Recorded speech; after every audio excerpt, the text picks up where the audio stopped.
வேல் முருகனுக்கு அரோகரா. இன்று வேல்மாறல் பூஜை 6ஆம் நாளுங்க. முருகருக்கு பார்த்திங்கன்னா இன்றைக்கி தயிர் அபிஷேகம் தாங்க பண்ணியிருந்தேன். ஒவ்வொரு நாள் ஒரு ஒரு அபிஷேகம் பண்ணியிருந்தோம். நேற்று சஷ்டின்றதுனால 3 அபிஷேகம் பண்ணியிருந்தேன். இன்றைக்கி ஒரு அபிஷேகம் தயிர் அபிஷேகம் மட்டும்தாங்க பண்ணியிருந்தேன். அபிஷேகம் பண்ணிக்கிட்டே பூவால் அர்ச்சனை செய்து சாம்பிராணி ஆரத்திலாம் காமிச்சிங்க. காமிச்சு முடிச்சுட்டு அதுக்கப்புறம் பார்த்திங்கன்னா நேற்று போட்டிருந்த வெத்தலை தீபம்லாம் எடுத்து அதெல்லாம் க்ளீன் பண்ணிவிட்டு இன்றைக்கி சரவண பவன் அது கோலம் போட்டுட்டு வெற்றிலை 6 வெத்தலை பார்த்திங்கன்னா நல்லா வாஷ் பண்ணி எடுத்துகிட்டு அதில் மஞ்சள் குங்குமம்லாம் வச்சு நெய் தீபம் 6 நெய் தீபம் தாங்க ஏற்றிருந்தேன்.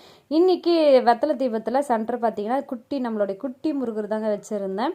வச்சுட்டு அதுக்கப்புறம் பார்த்திங்கன்னா வெற்றில் இருக்கிற காம்பெல்லாம் பிச்சு போட்டு தீபம் ஏற்றி சாம்பிராணி புகைலாம் போட்டு வீட்டில் என்னுடைய வேல்மாறல் பூஜை மனசுக்கு ரொம்ப நிறைவாக முடிஞ்சதுங்க.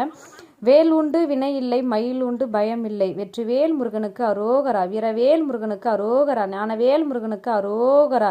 கந்தனுக்கு அரோகரா. சுப்பிரமணிய சுவாமிக்கு அரோகரா. வெற்றிவேல் முருகனுக்கு